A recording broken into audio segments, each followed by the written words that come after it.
Hey everyone, what's going on? Not that I don't know what's going on, it's just a casual way to get started when you're doing something like this. Hey everyone, what's going on? Brian here. I make recordings that no one's listening to on Patreon. In the meantime, these recordings are supposed to be updates on the things that I'm up to.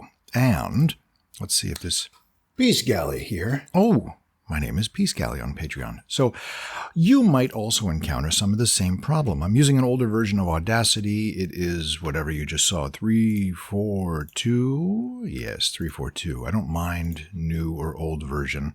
But what I'm going to discuss with you is how to normalize the sounds inside a recording so that everything is even Steven. Hold on. That's the sound of my coffee. Which I make coffee on tape. That's kind of loud. The voice can be... Peace Galley here. This... Play rec. Possibly accomplish. This... We don't get to see a lot of that history. And this... A4 is... paper size. An email that A4 is a paper size. That's what I'm saying there. It all is fairly consistent. It's a really bad recording because it was on my phone. Right now I'm connected through my laptop using nothing as a DAW. What am I using right now? This OBS thing. OBS is what I'm using right now just to do a straight recording. I will fiddle with this recording that I'm making for you now after I'm done with this recording.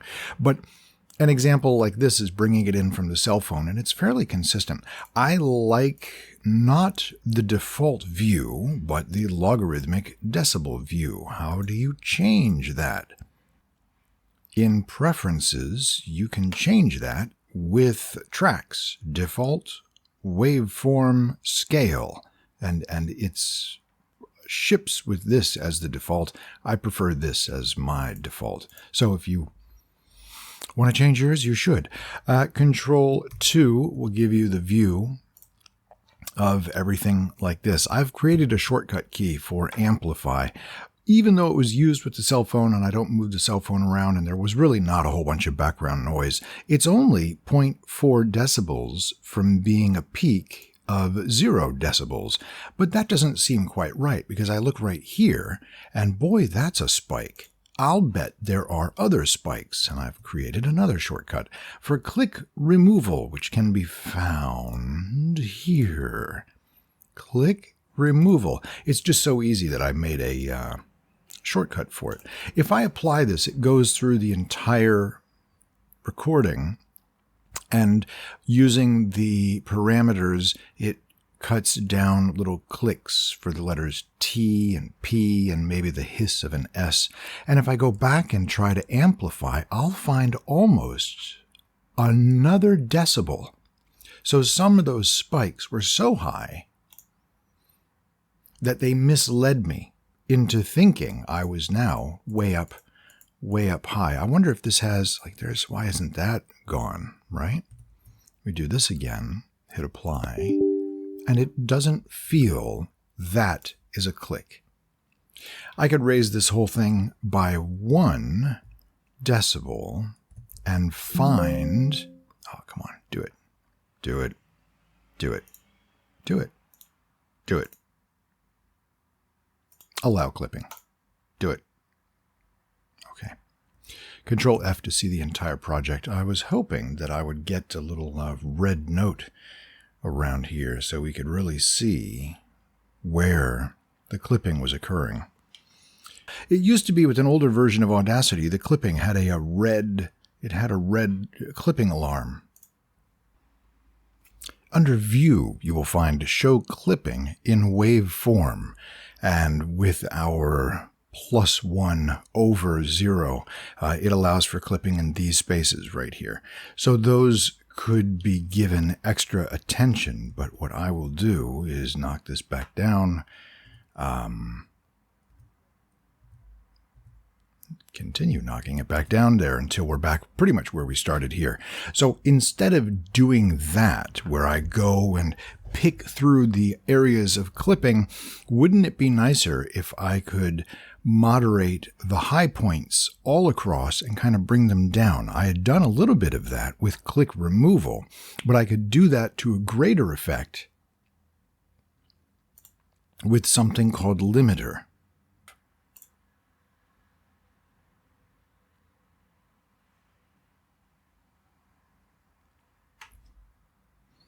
Now, if you saw that tiny climb upward, everything has been sort of boosted without going up over the limit that we set.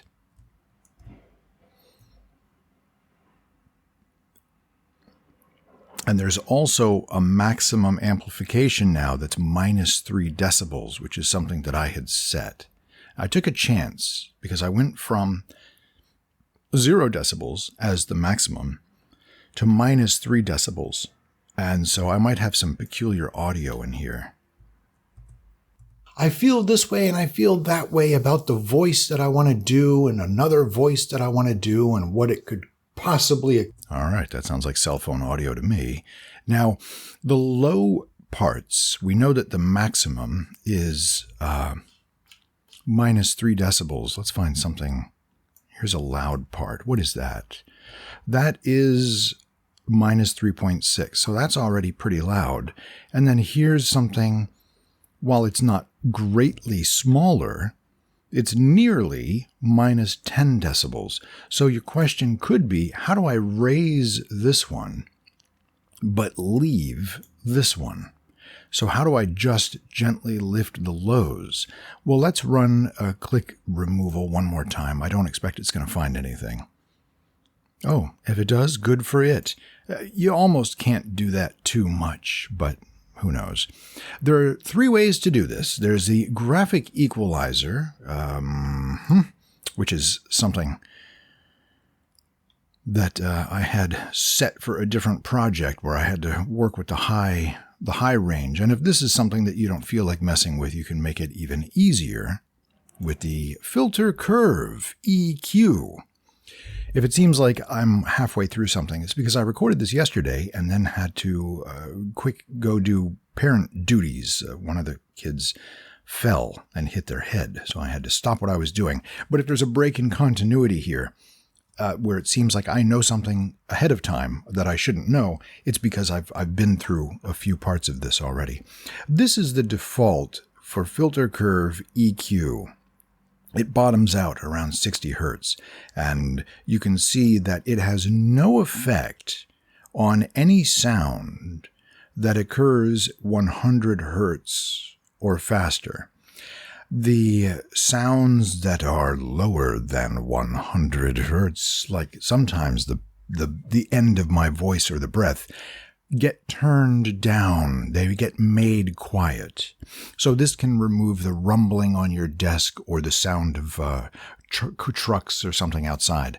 I have a deeper voice, and so my voice, I had to pull this quite a bit, and you just click to add these points on the Bezier curve. Applying that won't do me a lot of good right now, but what will help is something called compressor, which will take the lower decibels and raise them.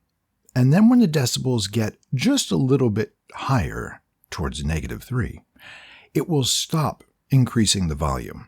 So when I do this to the half-hour length of track, the first part, I believe, was around here that we looked at, and its measure was at -3. Well, its measure now is at -1. And then we looked at a quiet part, which could have been right around here. Its measure was -10, 7 decibels away.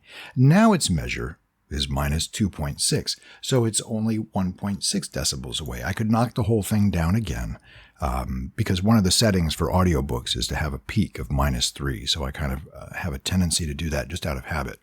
And with this -3, I could do the limiter one more time. What it will do is lift everything 2 decibels and then cut down 3 decibels. So we'll return to our -3 decibel peak. The results of this I doubt right now, but we can listen to a little clip. Let's go find some other part of this. I hear an awful lot of me in this recording. Of me. Let's see what this sounds like. LibreOffice will not format a book. LibreOffice cannot create the format necessary to It's tinny. It's tinny, and that's okay with me. Undo limiter. And tell me again about LibreOffice Me. LibreOffice will not format a book. Good. LibreOffice.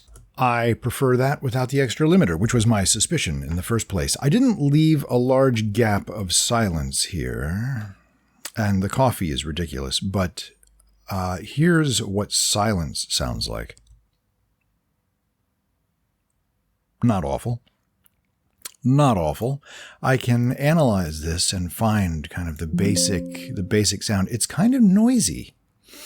Okay, let's pretend that as a final trick, we could do the noise reduction of this background noise that I don't really hear. And I grab the noise profile first with just that little bit selected, and then it uses that little profile after clicking this and applies these rules to that input sample. Now, if we watch that input sample, certainly it will nearly flatline, but it will also remove those frequencies from the rest of the audio. If that interfered with my voice or the recording in some way, it would be obvious now. 12, page 13 through 25, etc., all the way to page 110. Boy, I read a lot, huh? So I select the whole thing. I do read a lot, actually. And we can measure again the RMS, and it's pretty much the same. Why is it the same? RMS is a tough thing to explain that goes beyond what I'm going to explain now. This recording, though, looks like this now.